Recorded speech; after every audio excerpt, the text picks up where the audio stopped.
Hey folks, welcome to Shooting Up North. I'm your host, Lewis Carlin. We're here right here on the Alliance Pro Wrestling Network. Thank you so much for joining me again today. If you're watching for the first time, please consider hitting that subscribe button. If you want to follow me on social media, I'm on Twitter at Shooting Up North. I'm on Instagram at Alliance PW Network, or you could join our Facebook group, the Alliance Pro Wrestling Network. Okay, so MLW Fusion for February 24th.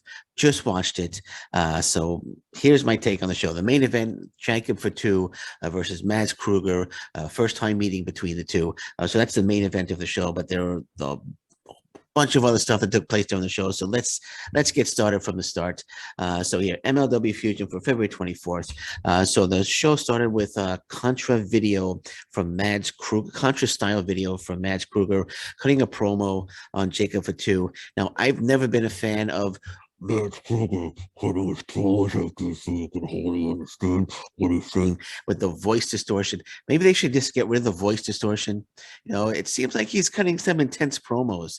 You know, and I don't want to have to. What did he say? What did he say? You know, like let me turn up the volume. What is he saying? You can hear Jacob Fatu's name, but you don't know what he's.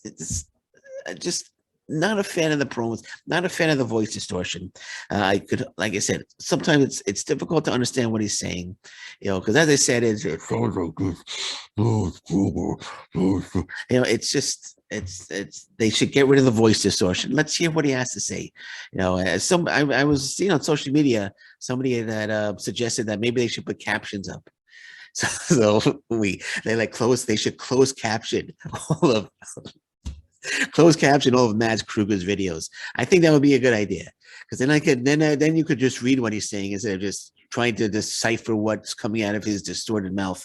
But the show opens with him cutting a promo.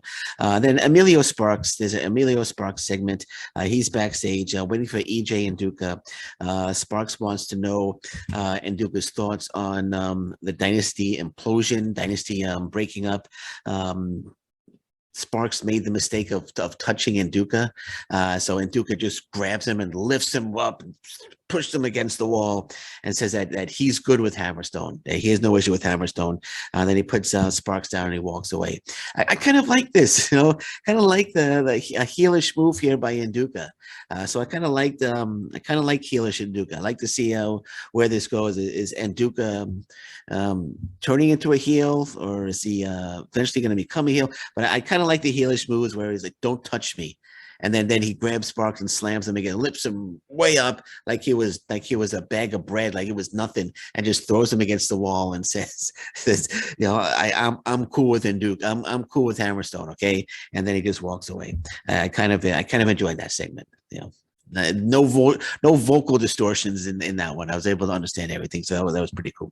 So we went to the first match. The first match was Aramis and El Dragon and a mystery partner versus Ares, Gina Medina, and Mini Abismo Negro. So we found out who the mystery partner is. Saint Laurent came out and introduced his newest find, his latest find, the best pound for pound wrestler in the world today, and it wound up being Microman. Microman is little tiny wrestler, is a little person. So Microman was the mystery partner. So it was Aramis, El Dragon, and a Microman versus Ares, Gina Medina, and Mini Abismo Negro. I was a little skeptical at first when Microman was introduced. I wasn't expecting Microman. I was expecting somebody else, a different. Wasn't expecting Microman. I was expecting I don't know. I'm trying to think of some names who might have. So somebody from another wrestler from Mexico, maybe like a Pagano, or well, he said best pound for pound. Maybe someone that like a free agent or something. I know they have the open door free agents policy. So I was expecting. So I wasn't expecting Microman. I'm not familiar with Microman.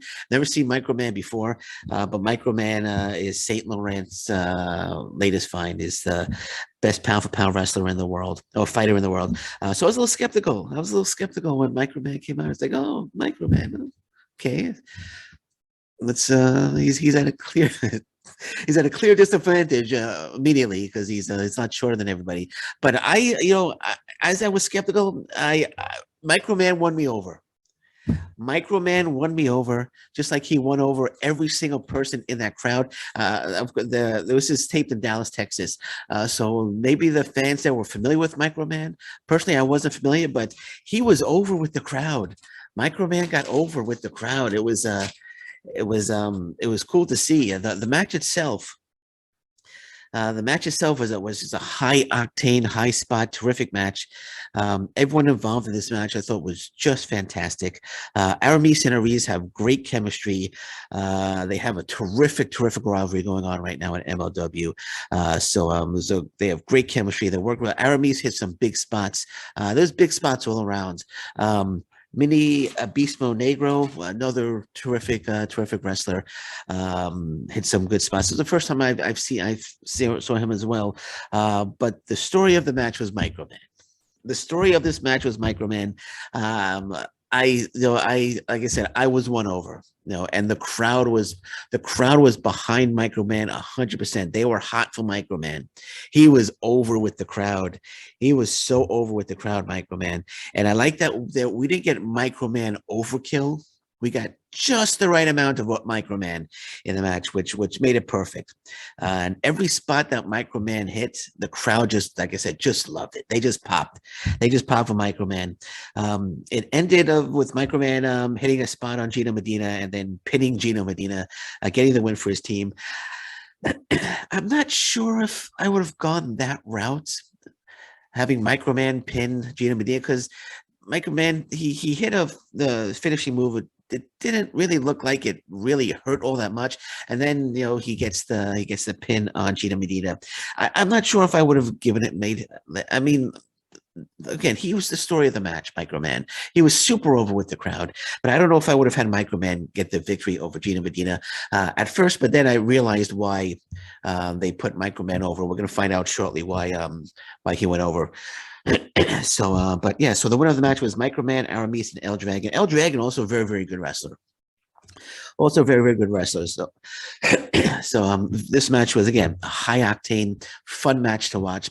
It was like 15, 16 minutes long.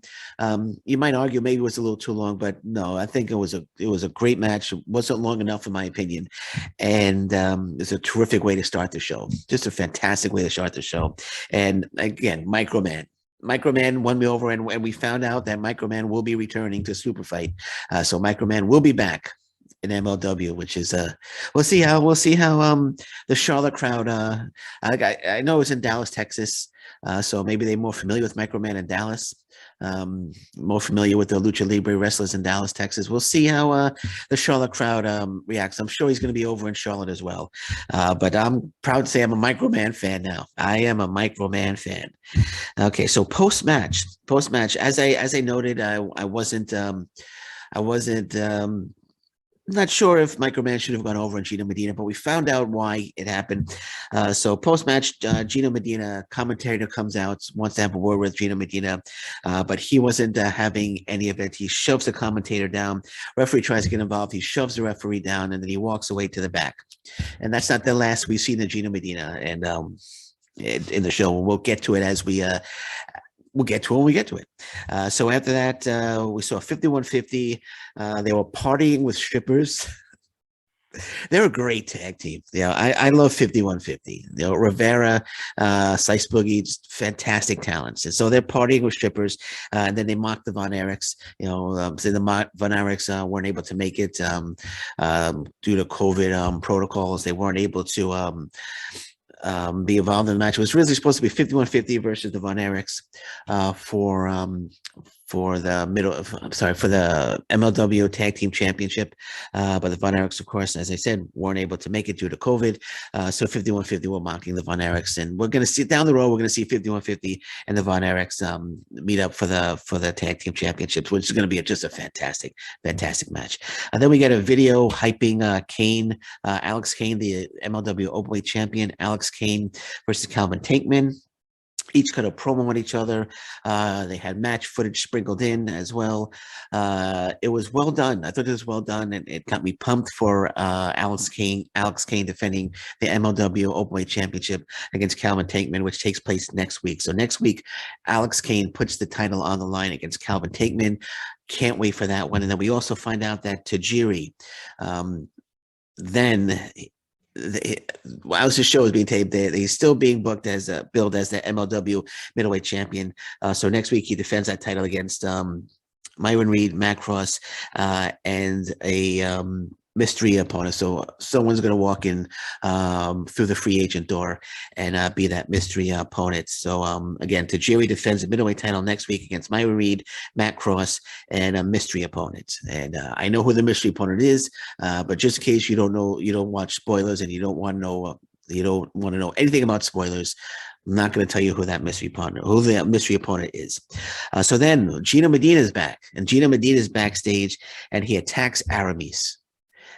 Still angry that he took the painful loss to Microman, so he attacks Aramis and just beats him bloody, blood all over the hands of Gino Medina. So this definitely setting up a match between Aramis and Gino Medina.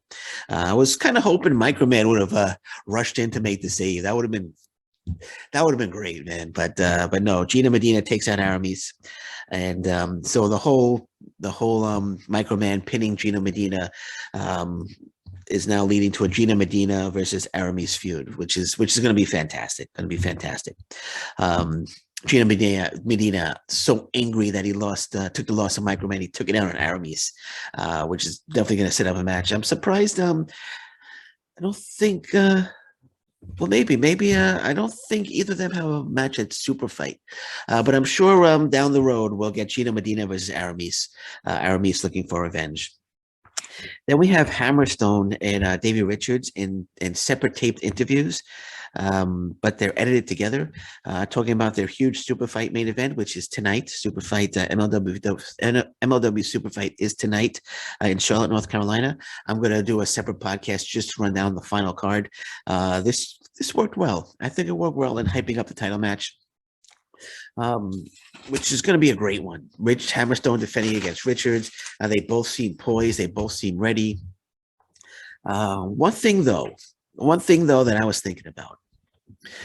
Hammerstone was just betrayed by Richard Holiday, by his former Dynasty partner, Richard Holiday. But it doesn't seem to bother him at all. He seems to be just going in, not distracted by any of these events, by when I say any, by this huge event that took place. We haven't gotten one promo from Hammerstone, unless I'm sadly mistaken. We haven't gotten one promo from Hammerstone on how he feels about Richard Holiday betraying him. I think I think he unfollowed Richard Holiday on Twitter. I think they went back and forth a little bit on Twitter.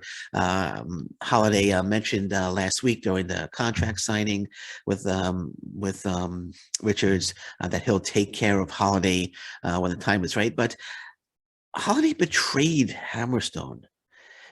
This should be a major thing. Hammerstone, I thought we were going to see Hammerstone going into this match, not completely focused on the match, not completely focused on David Richards because of the whole Richard Holiday, Alicia Atout situation. I thought that's what we're going to see, but he seems unfazed. He doesn't seem to be bugged by it. He's just going in completely poised, cool, calm, and collected, going into this match against Richards.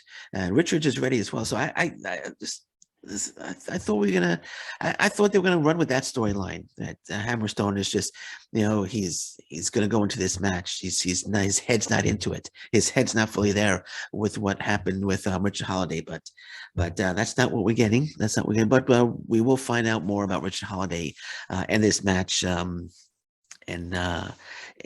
Towards the end of the show, and we'll get to that.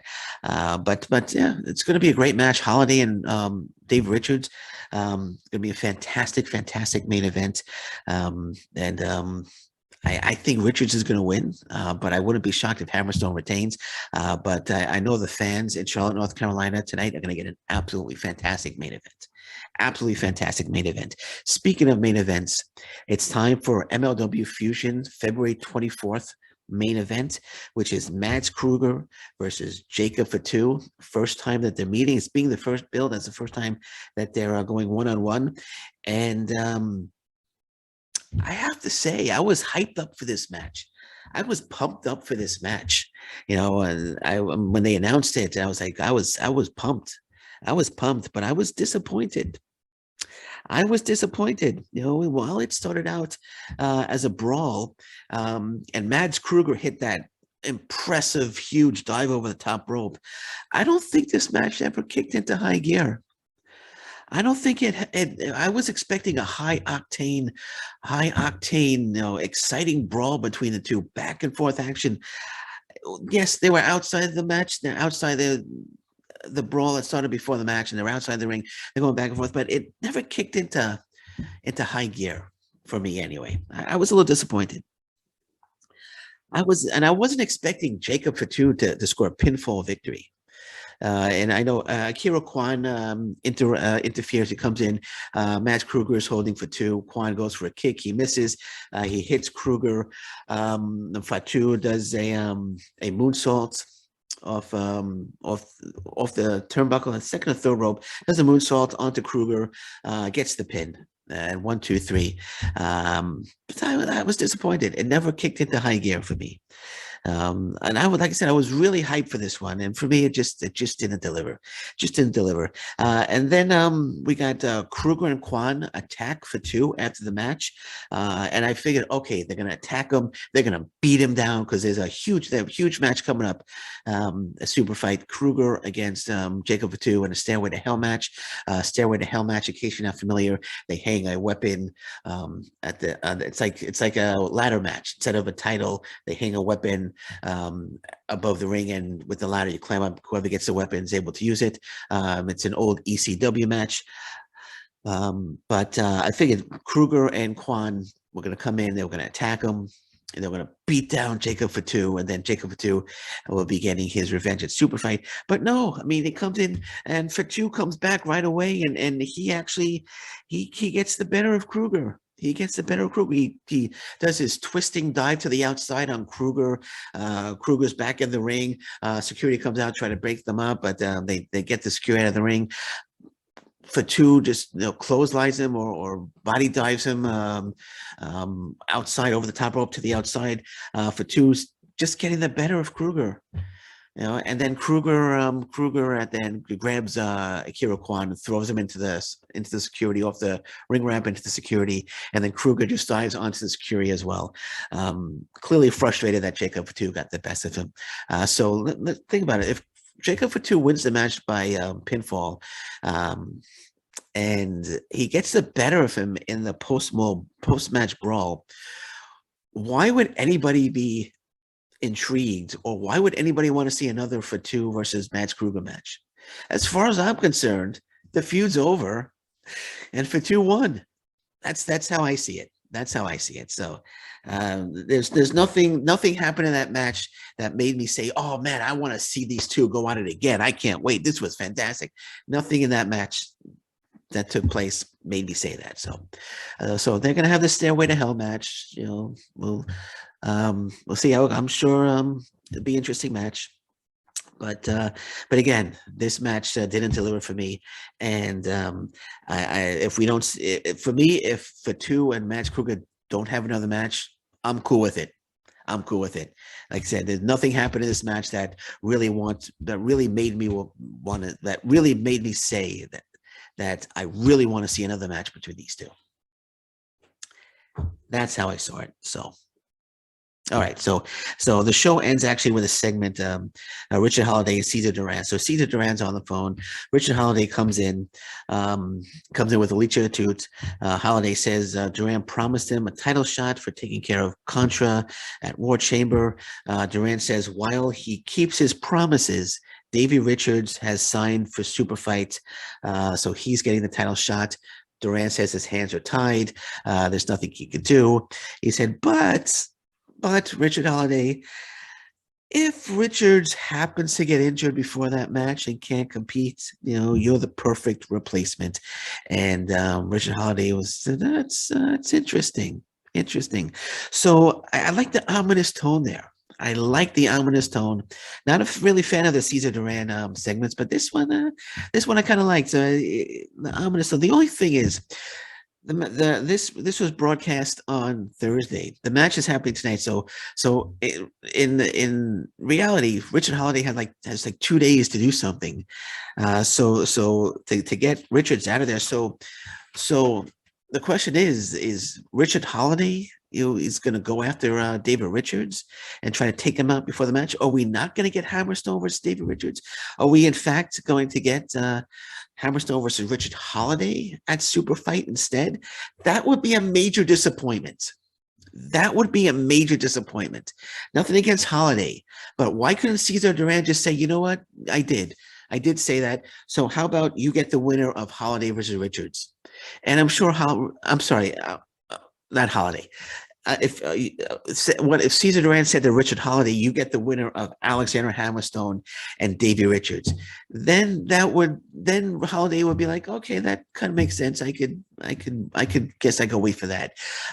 But now we get that little ominous tone. Is Holiday going to take out Davey Richards before the match? Are we not getting Hammerstone versus Davey Richards? Are we getting Hammerstone versus Holiday?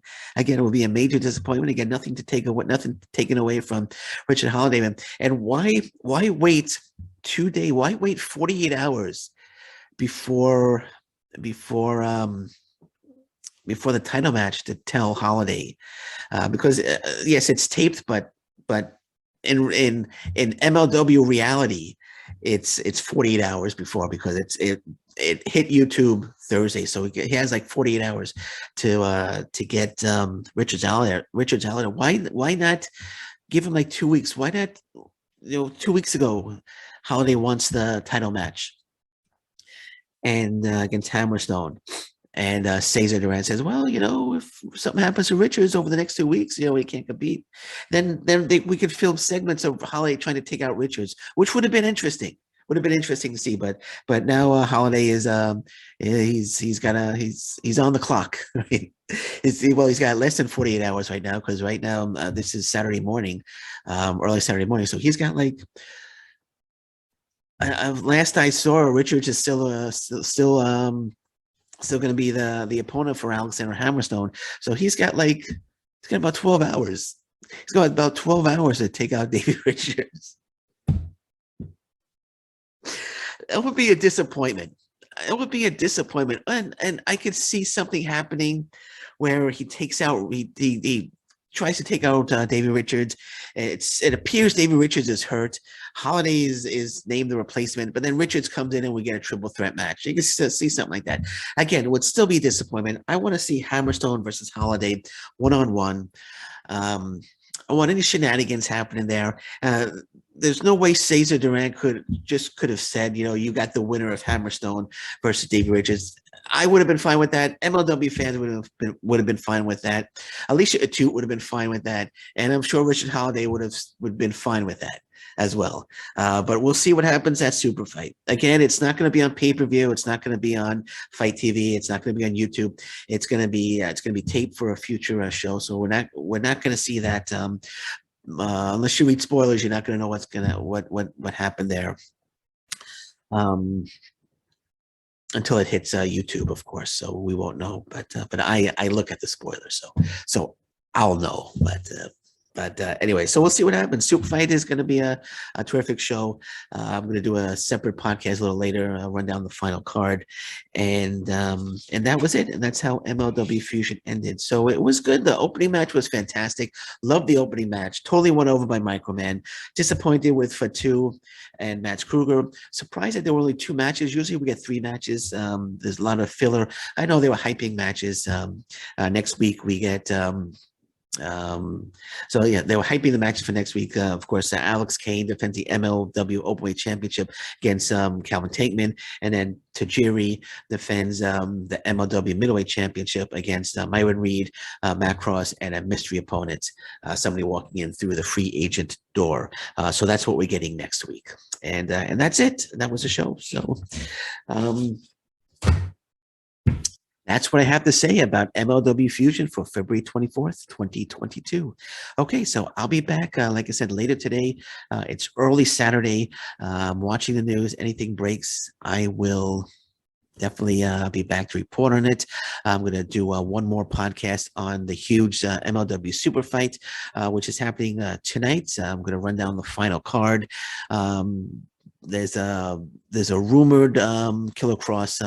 The opponent for Killer Cross has been rumored, so I'm going to go over that as well.